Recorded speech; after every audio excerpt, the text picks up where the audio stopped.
This program features hard-hitting, lively discussions on the Keep the Christian Lens. But most of all, we have fun while living out our love of God and fellowship with God's people. Get ready to be challenged and changed with Men on Fire, featuring the pastors. Everybody's asking, why you always laugh when there is no reason to smile. Good evening, good evening, good evening, and good evening. We have two brothers with great beards. We have one brother with new glasses and his Gordon Gartrell on. And you got me over here struggling, trying to get all things right. So while one is over there stroking his beard, the other one looking all fine and distinguished with his salt and pepper. It's your boy Rob Tolson along with Pastor Paul Sim, Bishop Kevin Graham's Man on Fire for God right here on this evening. I know they're going to say at the onset, something is wrong with me. It's probably those paint chips that I ate. Maybe that's what I had for dinner on yesterday evening. Pastor Sims, man of God, what's going on with you, sir? Man, this is the day the Lord has made. We shall rejoice and be glad in it. Again, I say, this is the day the Lord has made. We shall rejoice and be glad in it. Great is our God and greatly to be praised. Bishop, over to you, sir. Man, when peace like a river attendeth my way, when sorrows like sweet billows grow, whatever my lot thou hast taught me to say, it is well with my soul. Amen. Glory be to God. Good afternoon, everybody. What's happening? What's going on? I'm just excited for one more opportunity to be with my brothers on tonight. Got my blue blockers on tonight so I can block all them haters with that blue light. So I'm going to try to get through this thing on tonight. So, man, over to you, great leader. Take us in, set us out, make this thing happen, bro. Well, Chair Ivy, good to see you up on here talking about beautiful black men. It must mean the ones at the top, the one at the bottom is still struggling on so many different areas of life. And I just have to say, I would say, Kevin, I need that shirt from you at the onset. But that brother has already gone on ahead and blessed me with the shirt, so I can't even say anything. I just know when I need to know what the fine clothing is. All I need to go is to Sims and Graham's closet. And I know, like, what is the commercial like Sims? Say, we clothe you like nobody else. So I'm appreciative for Sims' fine clothing as well as Graham. And then I had the nerve to go get some new glasses, y'all. Probably with the light on me right now, you can't see them. But they are nowhere near those of my bishop there, my boy Kevin Graham. So with that, I got to ask the Lord to touch a lot of things as I get ready to hit another milestone on this year. And hopefully, first of all, the Lord will bless me in the pockets. Therefore, maybe I can catch up with a few things. I can get some excellence in wardrobe and excellence in clothing. So, Pastor Sims, is you over there, if that's the secret to help growing this thing, because these other remedies they gave me didn't work, how are you doing on this evening, Doc? How you gonna put that on my remedies, man? Right. Anita Jones is my cousin. I thank God for her for watching with us tonight. She is, I declare her the matriarch of the family. I was corrected that we do have another relative that's just slightly older than her. But she is, in my mind, she's a great example of being a matriarch of the family. Listen. Again, I say this is the day the Lord has made. We're excited about all that God has done on today. We're excited about everything that God is doing. And I want you to start this thing off by Bishop. How was worship on today, man? Amen. Man, worship was all right. We are still due to the pandemic situation in Dinwiddie County, Virginia. We are still worshiping outside. So on today, we worshiped again outside in our parking lot service, and the Lord blessed us. We shared very briefly today because it got hot kind of quickly. We shared from John chapter number 4, verses 3 through 10. And that's the chapter in the text where Jesus comes upon a Samaritan woman at the well, and they have an exchange, and she goes away saying, "Come meet a man. Told me everything I ever did," and all these things. And so one thing I found, and I've learned this from YouTube very much so, to do research about what the community needs and what is going on specifically in the community. And one of the things I specifically found out, the U.S. Census results are in. And now churches can pull those results and look at specific information concerning their church. And what bothered me, and I'm trying to get it to bother the church, we found out that the community that we served is about 29,000 people. About 30% of that are African American. Now, this is what blew me away. Only about 30% is African American. And of that 30%, only 16% of those people attend church. My church is 152 years old. I said, church, we have a major problem wherein we are in the community, have been here for 152 years, and only 16% of people that look like us attend church. That should bother you. And I remember listening to you great preachers and saying, churches have to find the lane that they need to be in. I have declared and decreed over our church, we need to be in the business of witnessing and letting people come to the Lord, because obviously all we are doing is coming and having church and not doing anything in the community to encourage those to come. So I encouraged them today. I wore them out. I said, here it is. This woman, when she came in contact with Jesus, she was changed, and she went and told everybody about God. And how many of us have God blessed us and made ways for us and turned things around and healed our bodies and done all these things? When is the last time you told somebody about Jesus? So we are going after evangelism like never before. We have a huge opportunity. There's not too many churches, but we as churches need to be about our Father's business. And I reminded them, God is holding us accountable, because he said, after you have been strengthened or after you have been converted, it's your job to go and strengthen your brothers and sisters. So I just wore them out today, Doc. I wore them out. I must have went to the Samuel DeWitt Proctor class of wear them out today, because I was declared that I was going to get them, and they was going to understand that we got a problem when only 16% of people that look like us attend church. There's no excuse. No excuse. So I just want to encourage it. That was what the entirety of the message was about, just to remind the people of our responsibility. And if we get focused on doing those things, we don't have to worry about a building project. We don't have to worry about things happening in church. We don't have to worry about who's going to do this or who's going to do that. We will have too many people to ask them to do the work. We won't have to worry about if we need to raise money or if we need to do that or do this. All we'd have to do is just ask the people to give, and we will have more than enough people to do the work that's necessary. So over to you, Pastor Paul, before I keep talking in my long-winded way. No, man, it's all right. You right in line. You in line. Amen. Amen. Amen. Pastor Rob? I'm going to take a pass for right now. Come back to me in a second, because Bishop said some things which also prompt some things. So I just want to tie all this in together. So Pastor Sims, go ahead on and talk to us about worship on the day. All right. Well, Bishop, today was a busy day for me. I preached. Yes, I had the pleasure of preaching for Pastor Sean Knight and the Baptist Liberty Baptist Church family down there in King Lincoln County down there in Virginia, right outside of Richmond. Preached for him today this morning at the 8 o'clock hour Central Standard Time, 9 o'clock hour for him. Finished that sermon and went right into the redeeming grace word. Came out of Acts chapter 16, verses 9 through 15. Actually, when Paul has the vision, the man says, pleads with him, says, come to Macedonia. Yeah. Us. And so, Bishop, I think that this is confirming the message for the day. Today was Back to Church Sunday. Come on here. A lot of people confuse Back to Church Sunday with call back to the brick and mortar building. But the title of the sermon message today we preached from was answering the call. And in the vision, there's a call for help. And Paul goes to Macedonia. It was not part of his plan.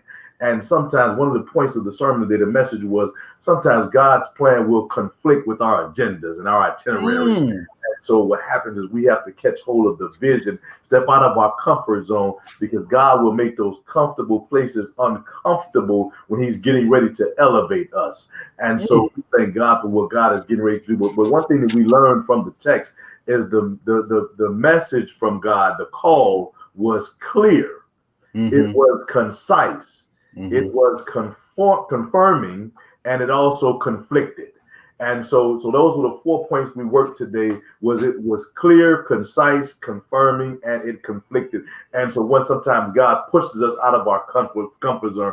But other thing that's in that text is the call to be risk takers. And so when he calls them to go to Macedonia, which was not a part of their itinerary, and then that's how Paul and them meet Lydia. And what it says, the text says, after Lydia heard Paul, then she heard him. She heard what he said. After her and her household were baptized. Then she invited them. If you see me as faithful, come to my house and stay with me. And so there's your evangelism point right there. And so the testimony, because I don't believe that Paul was in there preaching the feel good message. He was telling what the Lord had done, where the Lord had brought him from. And that's some things that we have to do in this time, a time such as now, is answer the call and tell people what the Lord has done for us. And so that was the message for today.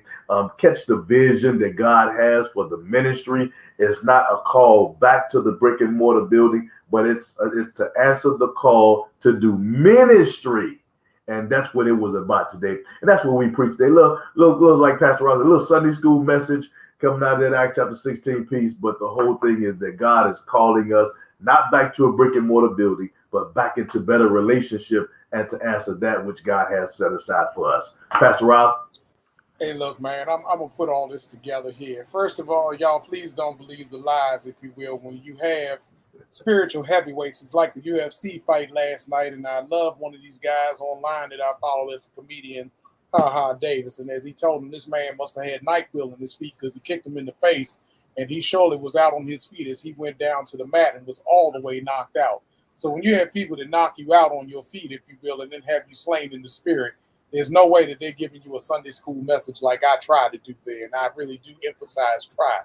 But Pastor Sims, you basically started where I wanted to go into on today. And if people don't know, if their church doesn't celebrate it, and I do realize as we have now basically partnered in ministry with the former New Creation Church, which is now known as Zion North, since we have two campuses now, they have been ones that have celebrated way before they merged in with Zion Baptist Church, National Back to Church Sunday. I was going to say back to school, and I kept saying in my mind, don't say it. But it's National Back to Church Sunday. And as you said, this isn't necessarily, and I think people miss it even under the umbrella of, I feel like, what is done that's being done very well, which is to call us back into relationship with the church. It isn't to call us back, let's say, into the building, but back into relationship with the church. I think about what Bishop said and where I wanted to go, and kind of starting off maybe a little bit heavier, if you will, more so than joking there, that can it be maybe possibly, Bishop, and I'm going to start with you, that maybe we've lost our power, if you will, or lost our way. And not that our God has lost the power, but as the entity known as the church, maybe we're sitting on a lot of different things. And I kind of get convicted, if you will, in terms of looking at how those talents were distributed, 10, 5, and 1. Have we taken our 1 and buried it and not tried to multiply it, if you will, then to add? When you give the statistics, if you will, of Dinwiddie County, and when you think about those that are not in relationship with the church, or even as we used to say, maybe some of those that are unchurched, if you will, that where are we right now in terms of being the church? Because dare I say, even in having a private conversation, it saddened me the other day to hear somebody that I'm in a very good relationship with talk about how we want to brag about what the coffers of the church have been like under the pandemic.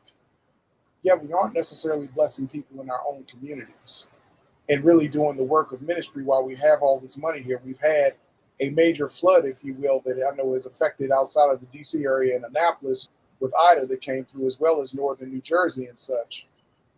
We've had other things going on in the midst of this COVID-19 pandemic. Yet the church, when it may even still be rich in resources, is doing very little besides directing people to pray. So on this Back to Church Sunday, just kind of look at how are we with our relationship. That do people really want to be in relationship with the church? That we don't even want to go out, if you will, like you said, Bishop, and come see about a man. Because I don't know if the man is not you or I that we're talking about. Like, come hear me preach on Sunday versus come hear about the one that I'm preaching about on Sunday. So, Bishop, what are your thoughts on this National Back to Church Sunday, about where the church is right now? And then we'll go over to Pastor Sims. So the text that rings out in my heart is when Jesus enters the temple and he finds all kind of stuff going on in the church other than worship, other than prayer, other than taking care of the sick and the homeless and the orphan and the widow, other than all of the normal tenements that we should be covering as a church body. He found all these things, and what blesses me is the fact that he runs those things out of the church. Catch that. Jesus comes to church and has to run stuff up out of the church. And I think we've gotten to a place where we've allowed so much stuff to come into the church that we have to be reminded that he says, my house shall be called a house of prayer, but you have made it a den of thieves. Y'all did this. Yeah. And so what happens now is we've got cameras in the church.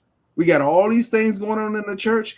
And before it was word of mouth, but now the world can look in our churches and see, I don't want nothing to do with that. I don't want nothing to do with that. Or I do want something to do with that. And I think we have to make sure, and Pastor Rob, you talked to me about this a couple of weeks ago at the funeral. We have to make sure that the image that we portray of Christ is Christ.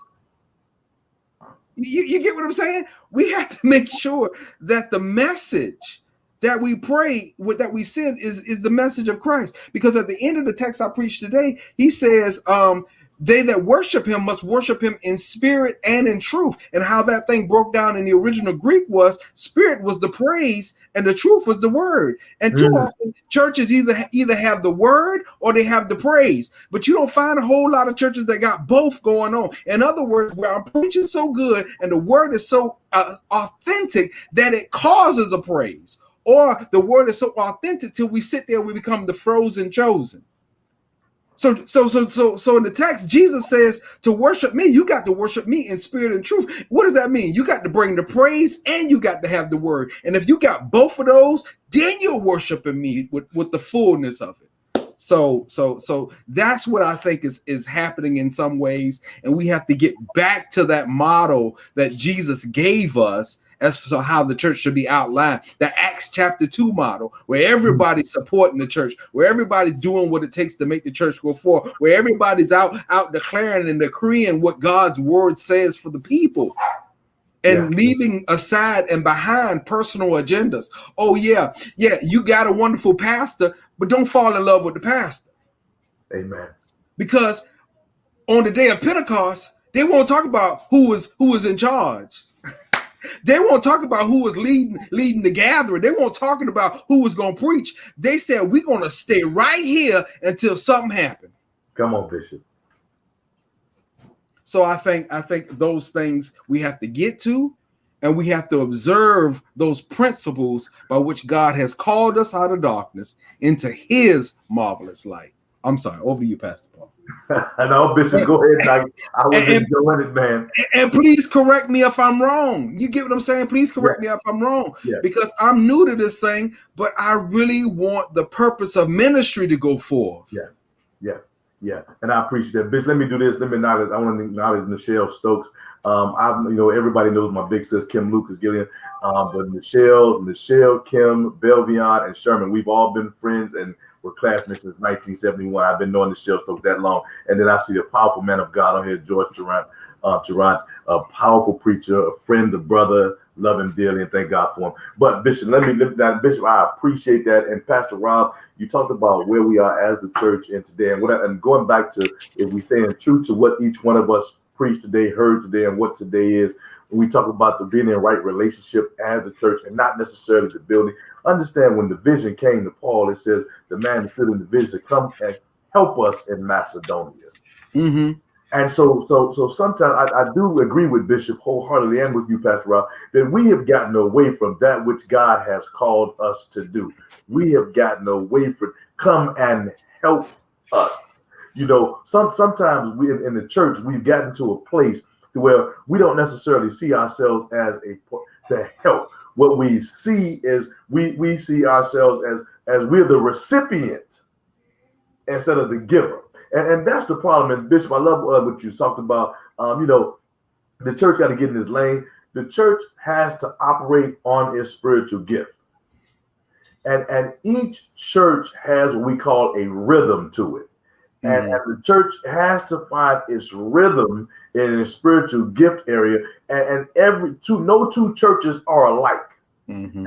And one thing I'll admit, I've maybe shared this with Pastor, I'm not sure I would share this with you, Bishop. One of the things that I believe, I can only attest to what Paul Sims believed in my first pastorate at West End, is one of the things I think I tried to do was make West End Gethsemane. Mm. I heard Bishop Walter Thomas say this one time: pastor the church you have and not the one you want. Mm. And so sometimes, even as the head or the leader, the pastor, the man or woman of God who sits behind the sacred desk or stands behind the sacred desk, sometimes we can put on the church that which the church has not been called to because of what we want. And so, but the vision that was sent to Paul was come to Macedonia and help us. And so when the church gets in the mindset, Shan, that we're here to help and not hurt, far too often we hurt in the church and we don't help people. And so if we can get back to that biblical model, that Acts chapter 2 model that you're talking about. And see, the one thing that's beautiful about that Acts chapter 2 model is the fact that they were on one accord because they had each other's best interests at heart. And if we can get back to that time in the church, Pastor Rob, then I believe the church will begin to walk back in its purpose and be on purpose in what it does. And we've gotten so far off track and away from our purpose that we have missed what God is doing.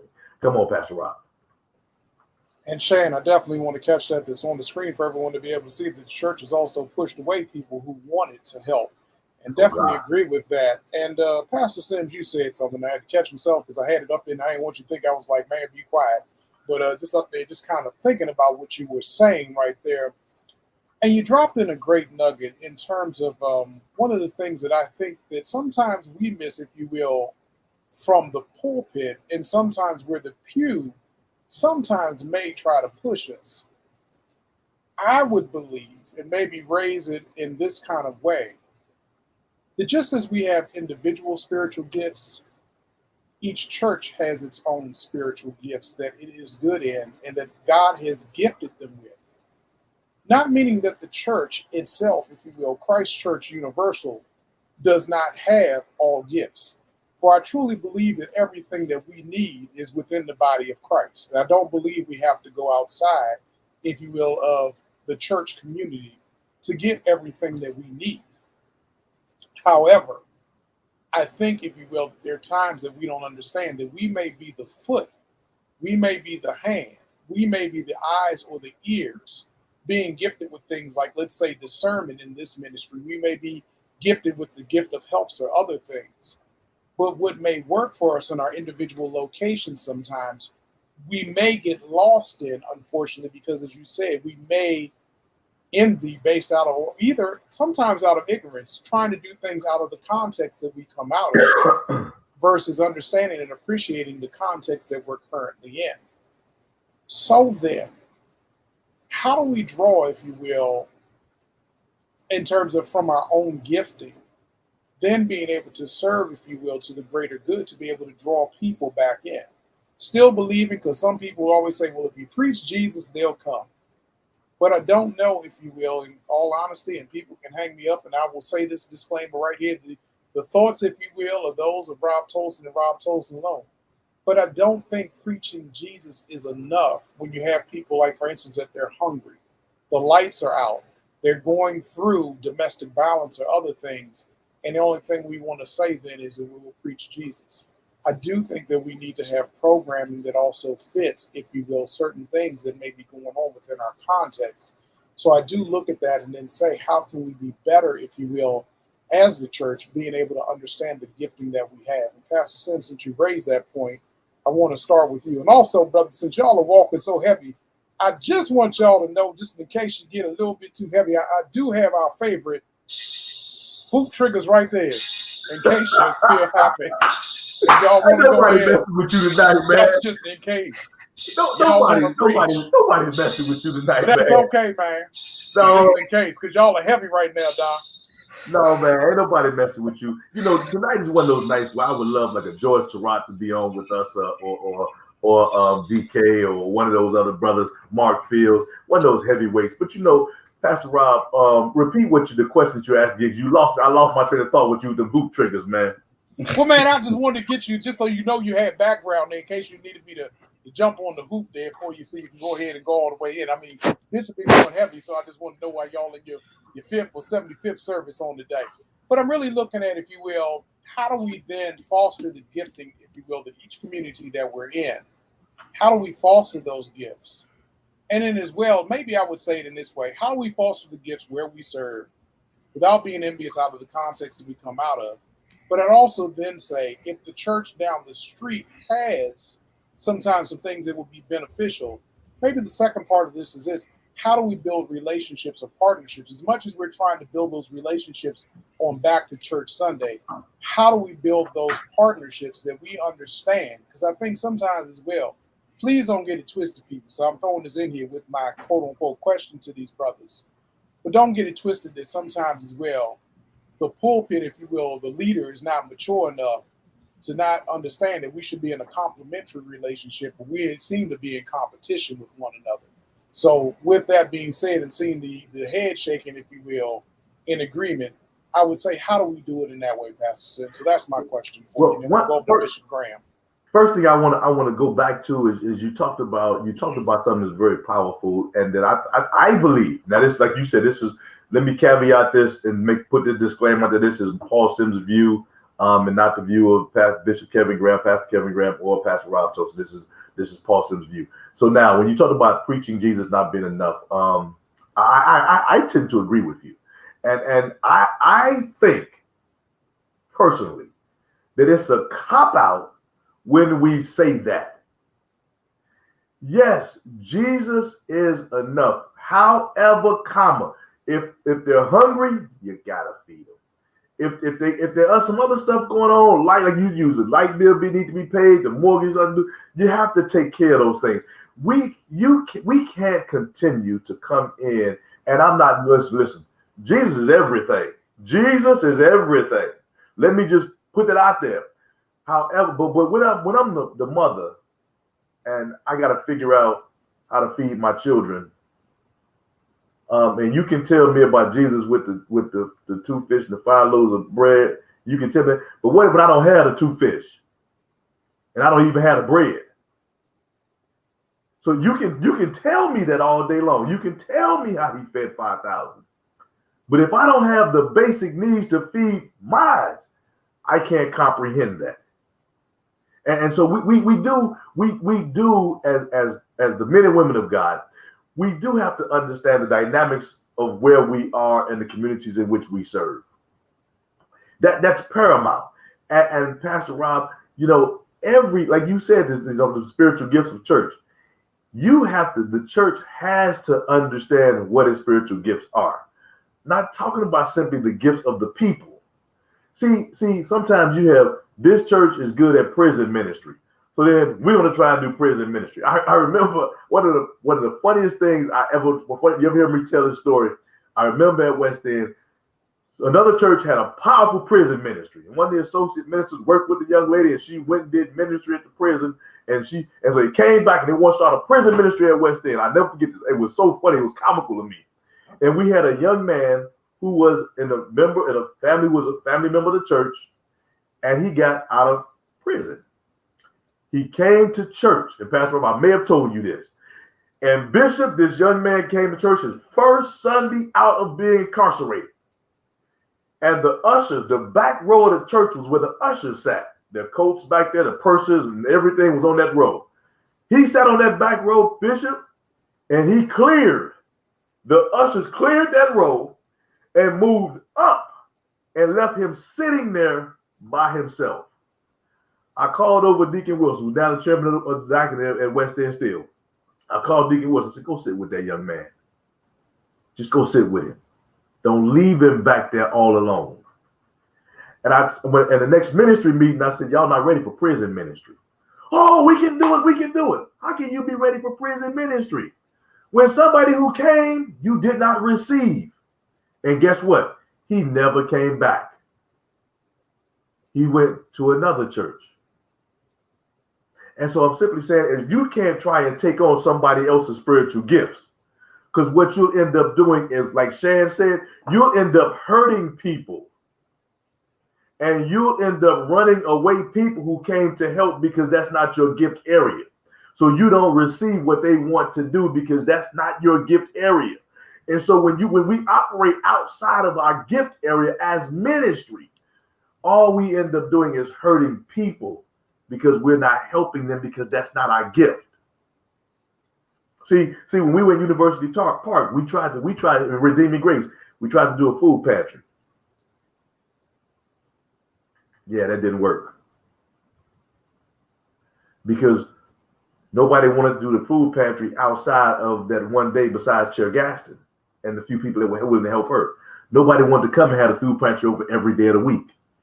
Nobody wanted to come and feed those people. And Pastor Rob, you've seen the area. So the food pantry can be open once a month. It can be open twice a month. We need it every day. So don't say you want to do a food pantry. Nobody wants to work. That's not your gift. And so, Bishop, it's imperative that as churches, as ministry, as the men and women of God, that we help the church to recognize its gift area. And again, that's not the gift of all the people that we said earlier. Everybody in here has a gift of help. And we have 90% of our membership has a spiritual gift of help. Okay, helping what? So we have to understand what we're good at and what's needed in our community. And I am a big proponent of community needs assessment. I learned about that at Union. I use them to this day. I've shared it with both of you all. I am a proponent of using needs assessment to understand what's going on in the community, and then the church can understand what it's good at and help. Now, let me say this. So another real quick story, make you laugh. We had a real powerful tutoring ministry at West End. I tried to do tutoring at Redeeming Grace in University Park, and it crashed and burned. It crashed and burned because it was that two different areas. That church had its own gift. This ministry has its own gift. You have to operate within the gift of the ministry. Pastor Rob, I hope I answered your question. Yes, sir. Bishop, over to you, man. Yeah, so when you were saying something about the churches presenting Jesus, I just thought back about which Jesus are you talking about? Because even disciples presented different Jesus. You know it. Matthew presented Jesus as a king. Yeah. Mark presented Jesus as a servant. Thanks, Bishop. Luke presented him as a social activist and concerned about the community. And even John presented him to be God. So you got 4 of his major disciples presenting Jesus differently. But we all in ministry in all different churches want to present the same Jesus doing what other ministries do well because we think that's what we need to do in our community. Right. So that's why I love so much what you preached today, Pastor Paul, because they said, would you bring the gift that God has given you and help us? Right. Because we realize we don't have that gift that you got. We don't have that influence. We need that to help us to move forward. So if you would come alongside, help us, we can move forward. See, churches become too covetousness. They're trying to covet the gift. They got a great youth ministry. Well, you serve 65 and above. Where the youth at? You don't have no youth.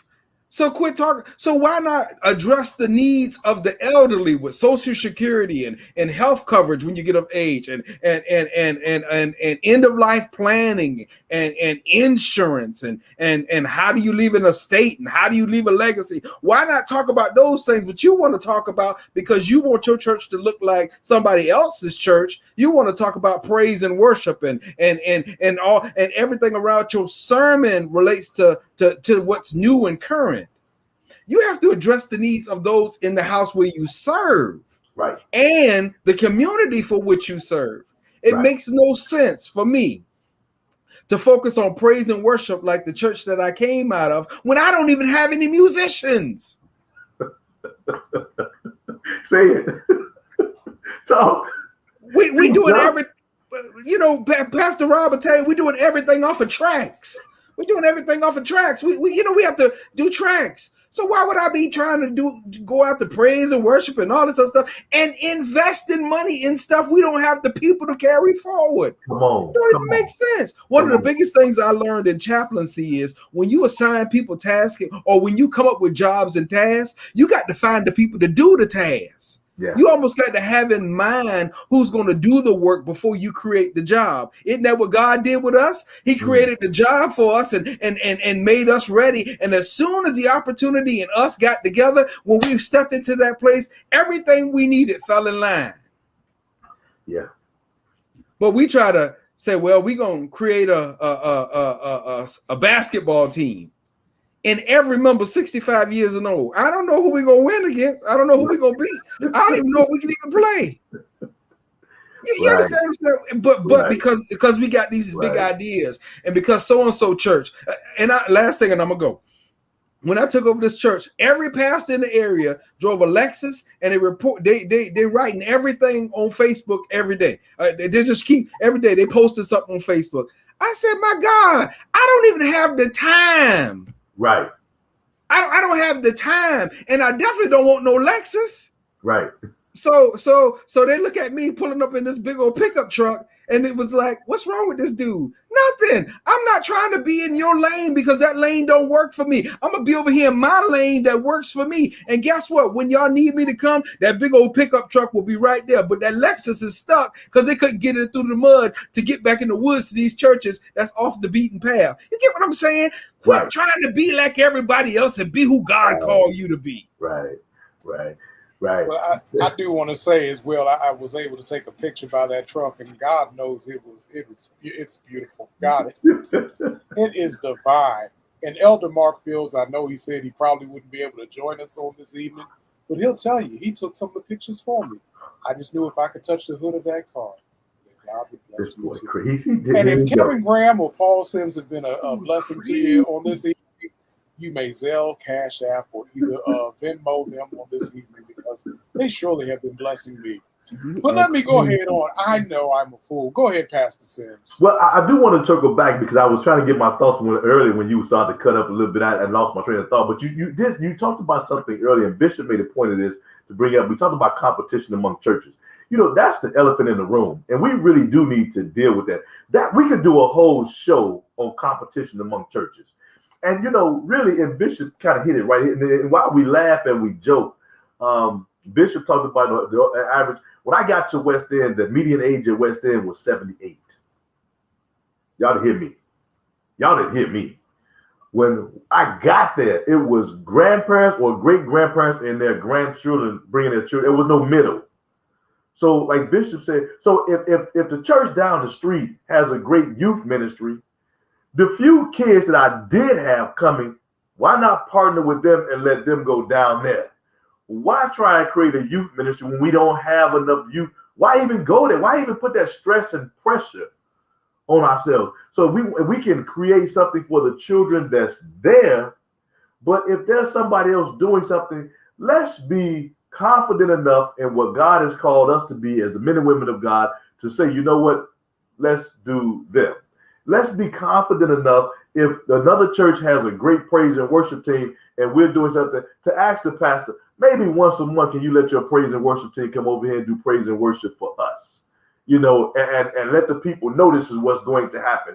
We need to understand if we're truly in this for kingdom building and we're trying to develop kingdom-minded believers, then the people at the top, the men and women of God, need to stop being in competition with one another. Yes. And so if we're not going to build kingdom-minded people as long as the men and women of God are kingdom-minded.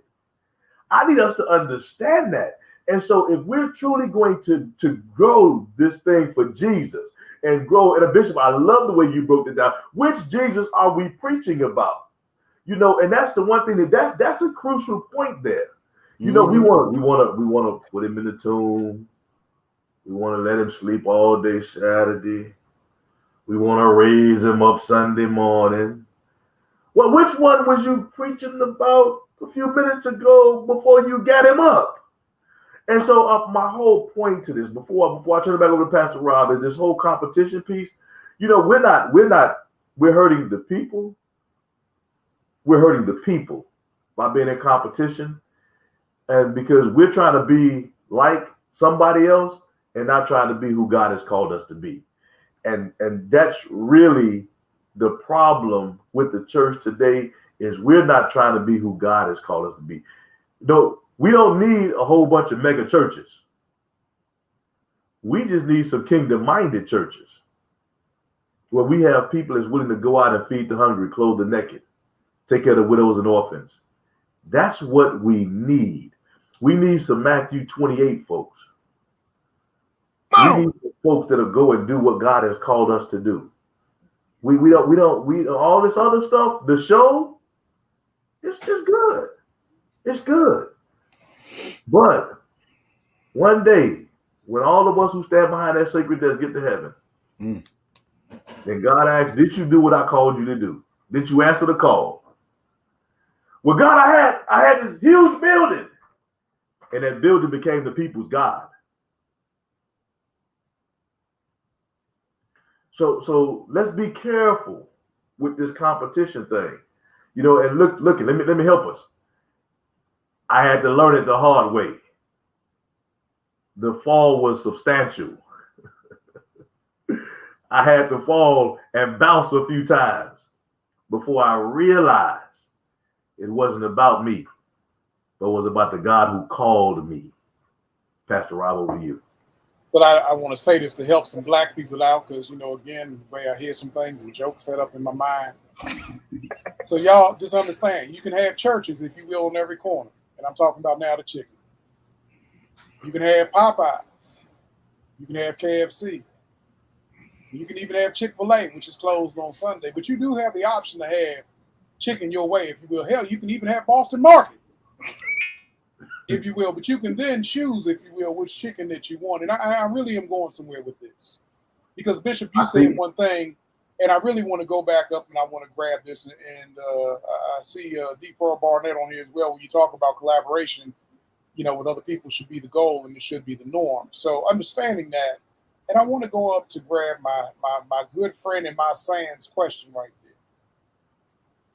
That the church has pushed away people who have wanted to help. So, Shan, I didn't want to overlook that, and I want to kind of tie this in as well, because, Bishop, where I wanted to tie that in, it was something that you said, and even you, Pastor Sims, you talked about the ages of the churches that you've been a part of or that you started off with. And I would say the pulpit, I would push it this way, as well as the pew, I would say have had the greatest fallacy of feeling like they would be here forever, that Moses would never die. And I don't know sometimes, if you will, that while we may be a senior context, Bishop, like you said, and then talking about we need to deal with retirement, maybe estate planning, pre-needs, if you will, in terms of end of life and other stuff that's there. But where do we look at then to build up the next generation? In my Bible, if you will, and I'm sorry I don't have one close by to grab, God had a succession plan for pretty much everybody except Jesus. There was only one. But I don't see us as a church sometimes having a succession plan there. We don't look for a Joshua to be able to succeed us, even after Aaron has done his task. We don't look for a Timothy after Barnabas has left us. We don't want to have the succession plan, if you will, in terms of things. And then when you bring up things like the Autopsy of a Dead Church, great book, one of the ones I know that we've used at Zion to be able to teach a class on, but we don't understand where we may be on life support and where we may be becoming deceased, if you will, and maybe the walking dead, because we aren't willing to do things then to sow into the next generation behind us. We just came off the Olympics, so we don't want to pass the baton, if you will. And we're going to hold on to it until we die. I'm going to die in this pasture. But what is it for us, whether as leaders, if you will, in terms of being in the pastoral kind of realm, as well as in the pew, where we have leadership over different ministries, then to understand and say that, you know what, I'm outliving my effectiveness. I see my effectiveness coming to an end. And instead of allowing this thing to die, to allow those that want to help or are able to sow in and maybe do some things in a different or better way to be able to do that. Because, like, Bishop knows he has my dude down there because God knows that dude has been my kindred spirit since day one. So when you talk about my man, Trustee G down there, and Bishop know that's my man right there. That is my man right there. But when he's doing everything and you're talking about the tracks and the other stuff that's there, I literally talked about the other day, talking about being childlike. I had to do a homegoing service for somebody with special needs. And I talked about how sometimes they're very childlike. Yet in that Bible, and I went from Matthew 14:19, where he said, suffer the children unto me. So I look at that. When do we invite our children into like the sound ministry and things that they're naturally gifted in since they've grown up with all technology? Do I have Tajma and Jordan allowing them to be able to do some of that stuff? Do I let Chris do that for us on Sunday morning, Pastor Sims? Or do I say, you know what, son, you're getting on my nerves or whatever, and then I don't understand why they then take their interest, if you will, and they taking the interest and they going to South Beach, for when I one, not two, but with places where they can be affirmed and supported. So, that's where I think we need to think about that. And I'm glad, Holy Spirit, good to see you as well on this evening. And Shane, I'm glad to see when you talk about Dr. Matthew Stevenson just transitioning, that ministry in Chicago to a new pastor. So that's something for us to think about. So, Bishop, what do we do then to not only deal with our current context that may be old, but then what do we do? Because I think Mount Pool, to be able to go on, realizes as much as it's had 150 years plus of ministry, you got to have some youth come in the door at some point.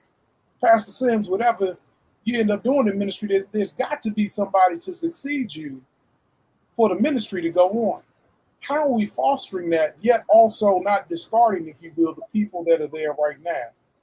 And this may be a theological conundrum that one we don't answer tonight, but just thinking about what do we do to be able to kind of foster that spirit. Bishop, let me start with you. So one thing I've learned about the church is if you don't put the church's money towards it, it will not happen. So what I say, and what I mean by that is this: instead of putting money towards the building fund, put money towards missions. Put money towards getting stamps and envelopes and those things where we can stay in touch with our members who aren't able to come, or our members who left and we don't know why they left. We have a outstanding opportunity right now because everyone's at home worshiping. Some people worship, some people come to church, some people just, so people are getting lost in the shuffle. And another thing that the stats have proven right now is people visit about 3 or 4 churches in one Sunday. Why? Because they can. I hear you preach. I go listen to this person preach. I listen to that person preach. I listen to that person preach. And I get in all these different words. But who's doing follow-up? Who's doing come to Jesus? Come to Jesus just now. Come to Jesus. Make him your choice. Who's doing that? So we need to be investing in evangelism right now because the fields are white, but the laborers are few. Pray ye for the Lord of the harvest that he send laborers into his harvesting field. Now is the time that we put our money towards those things, because let me show you something. For years, we have put money towards buildings and we ain't even using the building right now. We don't even use the building. We're online. We're doing outdoor services. We're doing this. We're doing that. We're not even in the building. So that money that was allocated, because the Baptist church used to like to lose that word, allocated. It was earmarked. They like to use that word, earmarked and allocated. That money was earmarked and allocated for us to put new chandeliers in the church. Well, how about we earmark and allocate that money to do missions, to do something that affects the community? Because, see, that's one of the things that happened in the 60s with the church. See, the people would flock to the church because the churches were socially involved. But now we're praise and worship involved. Now we're working within in that building trying to do those things. But we have to be involved in our communities, and we have to be driving people back to the church. One thing I recognize about Miles Davis, and I know a lot of y'all love jazz and love Miles Davis, my man Miles. Many of y'all love Miles Davis. Let me help us on today. Miles Davis, every 4 years, got rid of his entire band. I'm gonna say that again. Miles Davis, every 4 years, got rid of his entire band. But how long has our deacon and chairman of the diaconate been the chairman? How long has our chairman of the trustee board been the chairman of the trustee? How long has the person over the choir been over the choir? How long has the person that's over the food ministry been over the food ministry? How long has the person been over the parking ministry been over the parking ministry? And then let me catch this one, because I learned this from Pastor Rob. And how long have they been over a ministry that they are not qualified to be even on? Come on. They're working in finances and didn't graduate from high school. Working with evangelism and can't read the Bible and can't articulate, but ain't even been in Sunday school to get no learning, but they are supposed to be teaching somebody. How many people are in fundamental positions within the church and don't have any background or basis to do the work that they're called to do, but they do it in the church because we love them so much. Ooh. I told my church we can outsource some of these responsibilities. Oh God. We can outsource them. Oh God. At least we know that at the end of the day, I don't have to check the number, run behind you and check the numbers and make sure 1 + 1 = 2. Oh God. But anyway, Bishop. Well, as my mama says to you, Bishop, on this evening, so glad to have you back on Facebook, Mama. So glad. But Mama, as they get ready to vote me out after 4 years, I'll be down in Mount Pool before I go over there to be a part of Redeeming Grace. So, Bishop, you keep on walking heavy, Professor. And Pastor Sims, what say you, sir? Because I'm going to put my church finger up. I'm being honest. I'm Bishop walking so heavy. Bishop walking so heavy that I know, and I'm not trying to be funny or joking right now, Bishop. That was needed to be said because one of the reasons, if you talk to anybody at Western, one of the things when we begin to fall out of the honeymoon, I'm gonna tell you what happened. When the honeymoon was over, is when I replaced the chairman who had been in that position for 35 years. And I had people call me at home and say he should have died in that position. No matter if he was not effective at it anymore, they say he should have died in that position. After 35 years, there was time for a change. And so, Bishop, I do understand. And the church is the only place where unqualified people can hold positions that require qualifications. Please understand that. The church is the only place where unqualified people can hold positions that call for qualifications. But I want to address a couple of things, Pastor Rob, that the elephant in the room, you said something earlier. I don't know if it was you or Bishop. I wrote it down and I forgot. I normally write down who said what. And I talk about pastors dying in the pulpit or dying and staying in the ministry far beyond when they should. That's a problem in the church. That's a problem in the modern day. Well, let me say this. That's a problem in the black church. Let's put it where it really belongs. Let's really put that where it belongs. And I don't understand that phenomenon. And I don't plan. I really don't want to be one of those guys that people have to tell me I'm no longer effective. It's time to go somewhere and sit down. How can you stay? Because Pastor Rob, the phenomenon that goes with that is that one of the things I like to tell leadership in Redeeming Grace and West End when I was there, even pastors like you, Bishop, and yourself, you should always be adding generations to your ministry. If you've ever heard me say this, if you are not adding generations, you're counting down the generations till the door is closed. Please catch that. If you're not adding generations to your church, to your role, you are counting down generations till the doors close. We have to be adding generations. And so it's not that the man or woman of God has been there for so long or no longer. They just may not be effective at reaching the next generation. And I went through that here when I was candidating at a church here in Chicago. And the young people, they told me they saw me as their father. This is what the young people said to me. We see you as a father figure, not a pastor. You sound like our parents. That's what they told me. And so, so we have to be able, it comes a point in time, we have to be effective in what we're doing. The next thing I want to address is that building fund. We joke about the building fund, but I really want to be serious about that building fund. The building fund in our churches is where we hide money. Somebody that's a former trustee, I was a trustee of the church, come 1 January, 31 December, everything comes out of that general fund, move it to that building fund. Only way the IRS not going to get it, put in that building fund. The problem with that building fund, Patrick, say it, Patrick, say it, Doc, say it, man. But the problem with the building fund, here's been the benefit and the problem with the building fund.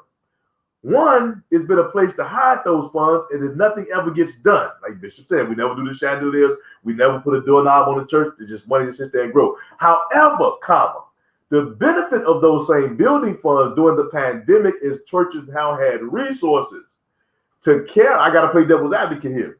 The church had resources to carry it through COVID-19. So some churches had these huge building funds that have been able to survive itself and to sustain because it had those building funds. I'm not saying that we've been right to create and hide money in these building funds. I'm saying that when we earmark and allocate funds, that we need to understand when those are earmarked and allocated, that we can adjust and reuse them in places where need be. And so, I really want us to understand that there's no sense in having $1 million in the building fund for a building you're never going to build, and you got people get put out of their homes. I'm just saying, you got a building fund with $1 million in it, and you're never going to be in it. If you haven't even bought property to break ground, listen, and you got people getting put out of their homes during COVID-19, and you haven't won that building fund and reallocated some money from the building fund to the missionary account, to the benevolence account to help some folks, shame on you, man or woman of God. Shame on you. If you're letting people go rent be unpaid and people go hungry and you sitting here with $1 million in the building fund, shame on you. But it has been a blessing in times like these. So understand that sometimes some things that we kind of have done in the church have worked out for us. But I really, Pastor Rob, think we need that. Talk about the intergenerational conflict that Patrick Bland, that powerful man of God, just put up there. We need to deal with that as well. Come on, Doc. And I need to get Dr. Bland up on here, and I appreciate even being able to talk to him a little bit earlier on in this week. Another great STBU alum, as well as one of Liberty University there, and definitely has a powerful ministry at Mount Hero Church and good old Virginia there. So definitely have to have him on there. And Shane, I'm gonna get on your other comment there, so don't worry. You're putting up some good stuff in there. And I'm gonna answer a question I'm gonna ask both of you all, because Bishop is going to be born out of what you exactly said, and kind of where we are right now in terms of what is needed. Because I do believe as well, we have a condemnation on the church, if you will, and really sometimes on religion, probably more or less, where people still want a connection with God, but they're dealing with their problems, if you will, with religion, and dealing with their problems, if you will, with the church and some of the things that are there. And Bishop, one of the comments that you made was dealing with, if you will, the gift, and being able to be gifted and really kind of called, if you will, to be over certain ministries. And I'm going to get in trouble here, but I will raise it up, and you brothers can do as you may do when I may raise a question that might be too out of the box. And I put it in this way, especially for those people that can understand sports, and I'll use basketball, where it's definitely a smaller amount of people there. I've only seen Magic Johnson, and my mom knows that she's heard this from me, because I think we have one person that I know, we both know together, that I think feels that he can run all 5 positions effectively. I've only seen Magic do it, and he didn't even want to do it all the time, where he ran everything from the point guard, shooting guard, small forward, big forward, and center, if you will, and won a championship. But is it fair, if you will, to believe that the under shepherd has all skills, if you will, in order to be able to do that? Or are we willing to call an under shepherd, understanding, if you will, and then hopefully having someone that can be honest about one's own said limitations, and hopefully calling somebody smart enough to equip themselves with people around them to be able to help the ministry flourish? I'll be honest with you, brothers, and like I said, I'm going to answer that question first, because I feel like I've asked you all and been maybe a little bit silent there, but I don't know that we really do that. And I think that's probably one of the biggest things, that we have this expectation sometimes within the Black church. I see it either go one of 2 ways. Either we expect that person to run all 5 positions, or we so want to constrain him from doing, or her doing, anything, sometimes as well based off of previous pastoral abuse, that we have things go in one of two ways. And sometimes we don't either equip the man or woman of God to be able to do the job, or sometimes they're not able to equip themselves to be able to be successful, especially in the context of which they serve. And you all will hear me use that word a lot because every context is not the same. I don't expect Zion, for instance, if I use DC, to look like Shiloh. I don't expect it to look like Alfred Street, if you will, with the several thousand members. I don't expect it to look like First Baptist Glen Arden with several thousand members. I don't expect it to look like Evangel Temple or Jericho City of Praise over there next to FedEx Field, if you will, next to where the Washington football team plays, which looks just as big as a football stadium over there. I'm not expecting those ministries to look the same. But I would expect, especially if I went from a context, let's say, of Zion over to a Jericho City of Praise, which, let's say, in its heyday with Sister Dorothy Peoples over there and all that she had grown with, let's say, upwards of probably like 40, 50,000. If I had something like Rudy or some of these others that are there, I would hope that I would have enough sense outside of saying, oh, shoot, Lord, what am I getting myself into if I was called to the pastorate over there? That I would have enough sense to then look at it and then say, I'm going to really need a strong executive team to be able to really lead this ministry, especially based on thousands of people and then the needs of thousands of people. And not just concentrating, if you will, on paying the lights, the mortgage, and everything else that needs to be done to maintain a physical facility, but then to also really take care of the church, which is the people, and really then understanding what that is. So, do we do a good job, if you will, of doing that assessment, if you will, even on ourselves, in terms of what we really need to be able to flourish and succeed in ministry when we're called to leadership, if you will, within ministry as well? Yeah, I'm sorry. I don't know why I said that. You know what? I probably had Dorothy or with somebody else. Thank you, Shan, up there, for telling me Apostle Betty P was there. Yeah. So, yeah, because that mega ministry. Anyhow, see, Pastor Sims, right? So, Bishop, I'll start with you, man. What are your thoughts on that, Doc? Well, I think if we would go to that model, we would achieve the mission of intergenerational wealth. And we would fundamentally create positions for those who have advanced degrees and advanced learning and knowledge to come and bring those gifts and use them in a church setting for the betterment and the advancement of the kingdom.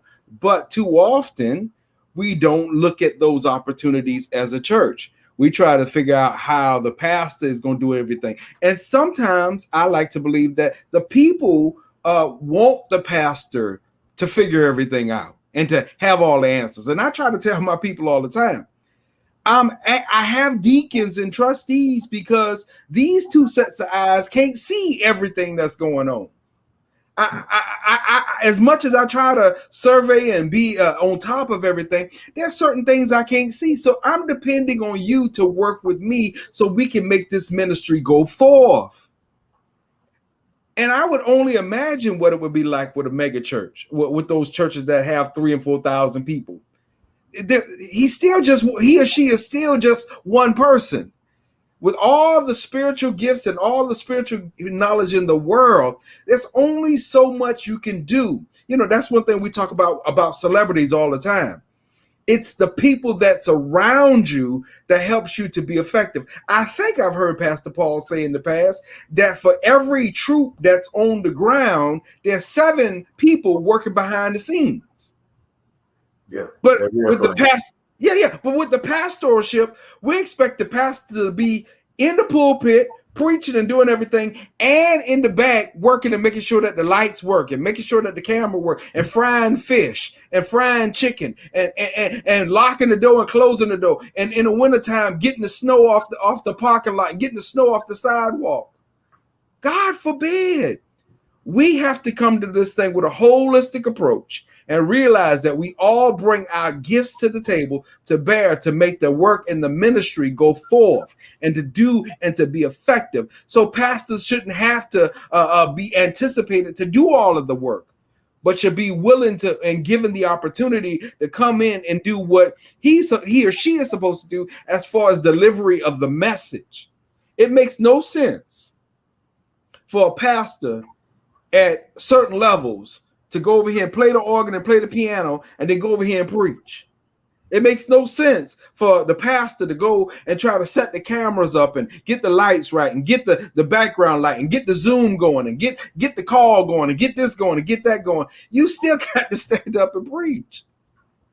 So that's over to you, Pastor, before I get in trouble tonight. Well, but Doc, you walking heavy tonight. And I appreciate that. I'm in trouble. You walking heavy. And I want to say this, is regarding to the under shepherd, the man or woman of God. Trying to know or do everything. That's impossible. There's a term we don't like to use in the church, but the man or woman of God, he or she is acting in the role of CEO. No CEO can tell you every aspect of a company. They can't. That's not their job. They have people in places to make sure those individual areas run accordingly and appropriately. You have to be have enough confidence in yourself and in those around you that they're going to do that. T.D. Jakes says it this way. T.D. Jakes a few years ago said it this way. He said, I don't try and do everything. He said, I can't. He said, I cast vision. And the people that's responsible for that area, it's on them to catch that vision and go implement it. And when they come back and report back, if it's not in line with the vision way God gave it to me, then I'll correct it. But I'm not going to tell you how to do it. I cast vision. I cannot do all of this. T.D. Jakes said that. Don't believe me? Go look it up. It's in one of his books, and he did a podcast on leadership in one of his leadership trainings. He said that there's no way he can do it all. And even with his different site pastors, even though people got upset when they first went to this model, he said, you can't expect me to show up at everything or be everywhere. It's impossible. He said that. He said either one or two things going to happen. You're going to kill me. I'm going to kill the ministry because I can't be everywhere. And so for people to expect us to do that's a problem. And so, but the man or woman of God who tries to do it only hurts and hinders the effectiveness and the growth of the people that God has sent there. Because God has sent resources. Now, one thing I've learned in pastoring these years, everything we need is in the house. God has provided. The question is, will we utilize that which God has provided? Or will we try, because I'm friends with so-and-so, I'm going to put so-and-so over this ministry. They're not, back to the point earlier, they're not qualified for that. So all you do is hurt the ministry. But so again, the man or woman of God who tries to do everything, we're only hurting the ministry. Now, the other thing I want to say to you, ever heard me say this before, we talked about this tonight. There are three ways churches grow. Three ways churches grow. There's either an explosion, something significant happens where there's a big explosion in growth. But remember, what goes up comes down. Then there's church swelling. When churches swell, there again is a significant event where something happens to cause the church to swell. But remember, what goes up comes down. But when swelling, what happens? There's some residual left behind. So there's some residual growth that happens.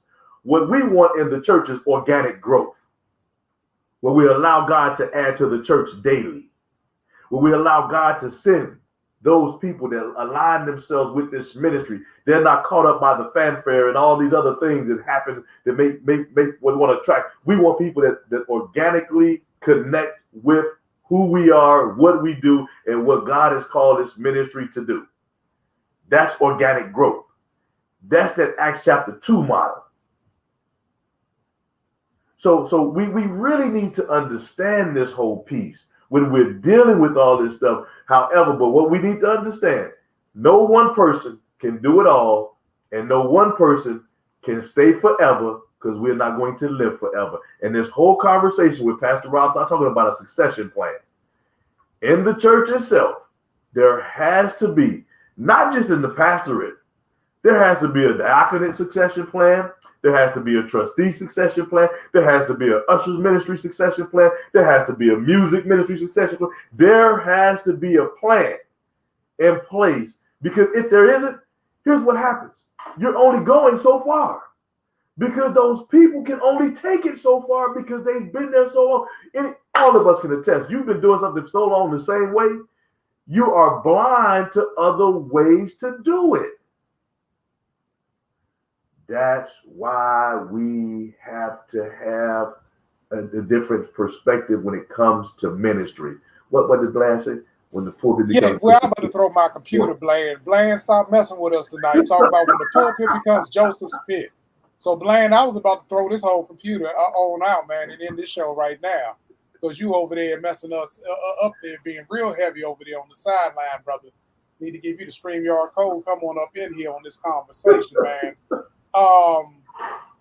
And don't think I won't do that. And Pastor Sims, I'll say a couple of things there. I just want to kind of pick up on, because like I say, Blandon took me out the spirit right now in a different kind of way, man. Got to be happy there.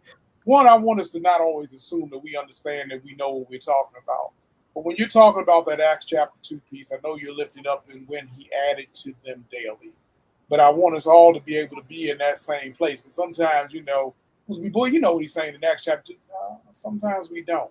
And I'll be honest, even with the seminary training, even with some of this, in a conversation I don't think he'll mind me sharing, and we talked about partially, Keith William Byrd Sr. and myself had to have a conversation around Acts chapter 2, and that was pretty recent. I want to say maybe that was about 2017, 2018 that we talked about that. And really looking at it and just my own going back and looking at it again. And in one of the ways that we were talking about it, and having to understand that a little bit differently. And then saying, how do I support you in this based off some of the things that you're raising there with that? The other piece is this. Sometimes I want to raise up the second part of what you said there, Pastor Sims. When we start thinking about retirement, if you will, if we start thinking about stepping away from the ministry, it may be too late. And if I have to take it from the first theologian that I was introduced to, which was my grandmother, who for 30-some years of my life preached, and I'm talking about up to the point really almost into death, but literally was preaching, and that's only because of an incident that she had happened in her youth, that her mother died unexpectedly. And she'd always tell me, I'm not going to be here much longer, and she would always say as well, you're going to miss me when I'm gone. She prepared me, if you will, as best she could for the day of her death. But trust me, even when my mother gave me the call at 5-something or 6 in the morning, I still wasn't ready when I heard that lady crying on the other end of the phone. But I say that to say that that first theologian really only lifted up what Jesus had done. That in his 3 years of public ministry, basically the poor you'll have amongst you for a while. Just different ways that you can see it in the Bible said. But he would kind of say that I'm not going to be here forever. There's going to be a time for the Son of Man. And I say that because of the fact that I don't know that we're always prepared to have those conversations. Even when things are going well, that there'll be a day that the pastor won't be here, as you said, the deacon won't be here, the trustee won't be here, the musician won't be here. But if the sovereign one, I'd like to say, the pick on Petros, Little Rock there, if you will, and say, we're going to build this church. Those times, if you will, I don't think walking on water is an accident. Those different examples of Jesus being with Peter, even up to the end where he talks about telling him to deny him, but then going in even a little bit further when he says, if you love me, feed my sheep. There's been a lot in terms of preparation for that one that succeeded Jesus, who prepared them to say that I won't be here forever. What makes Graham, Sims, and definitely Tolson any better to not prepare anybody for a succession plan? And I wish that the church, especially the black church, and y'all know me, because these brothers really know me, if you will, y'all get the filtered version. But I'll give you one of the jokes that I had, because sometimes I get shocked when people are shocked when people die. Sometimes it's based on age, that I'm like, you really surprised that at 105 this person died? And it may be a sad kind of joke to have. And I don't want to say that I'm not sympathetic sometimes to the death of people, because Lord knows I am each and every day. And I feel a lot of times that pain, even dealing with end of life every day as I do now. But I get surprised when people are like, I can't believe the Pope died. And maybe that's just my own hearing of that. Like, I can't believe the Pope died. But if Jesus could die, and these other things, that I hope that in some ways we're being prepared. And I hope that the church is being prepared. I hope that Mount Pool is enjoying their current pastor. But I hope, like the Chinese plan for a 100-year kind of thing, that they have a succession plan of what will happen when Graham is no longer with us. I hope Redeeming Grace has a succession plan when Paul Sims goes to see his maker face to face. I hope that Zion, God knows I hope that Zion has a succession plan when Rob Tolson lays down this mortality. Because I don't plan to be here forever. Y'all can leave the lid open while I'm gone. You know, you're doing my homegoing service. Let me hear all these little words that may not always be quite true. And then when y'all close the lid, then let me go on ahead and go. And put me on in my box and cremate or do whatever with the remains. But I hope that there's a plan. And I hope that the plan was in place well before I drew my last breath. That there was a plan to be able to say that this is how we'll function versus being caught off guard. And I'm not going to play with D. Pearl Barnett up here when people are dying that have not died before. You're absolutely right. That is the saying, that people dying that never died before. So I hope that there's some plan. And I hope that we can do a little bit better, if you will, brothers, that we help the church to be able to understand that there is a plan, if you will, based on the one who founded this church, Jesus Christ, that he had a plan to be able to have a succession plan once he went on ahead and went to glory. Any final thoughts before we shift past the Sims and Bishop Graham? I just wanted to point out real quick, not only does the church not have a plan, but yet the church still celebrates the cross.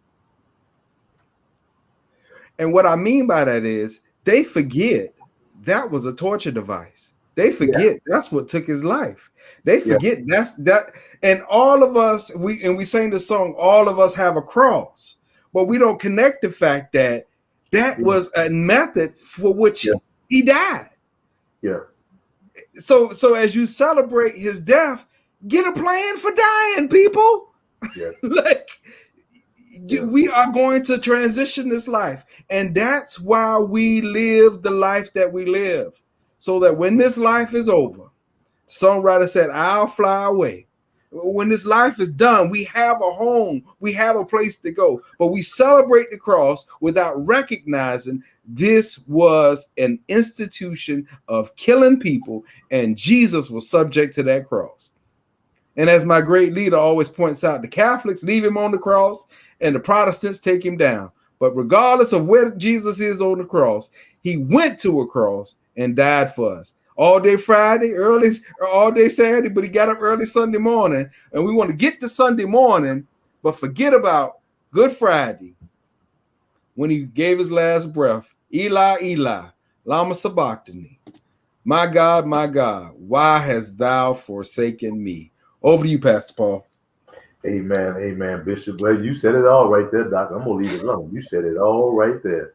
So that I just thank God. I think it's time to transition. Yes, you said it all. Yeah. Well, man, I'm gonna do that, and I appreciate even my mom texting me saying we're all walking heavy on this evening. She said we're all three of us on fire. So I'm like, if Mama could put these comments up here versus me seeing a message down here on the phone, I'm like, Mama, I think there's something wrong. You got it up here on the screen. Anyhow, Shane, you said something, and let me go back on up here, because this was interesting, and I caught a little bit of this earlier today, and I didn't get enough time to even unpack all of what Bishop-elect Winans had to really go into. So I got a little bit of the clip, but I didn't get everything that I wanted to get from it on today. Talking about that there is no black church. And he isn't the first one, if you will, to really look at that. And I feel like sometimes, if you will, these brothers and sisters, if you will, in the gospel ministry, let alone some others, if you will, because I can take it off of the bishop and I can feel that there were folks during the last election cycle that I think have not done black folk any good. Shout out to Daniel Cameron. Shout out to Herschel Walker. Shout out to Candace Owens. Shout out to many different other people, if you will, if I keep calling this roll,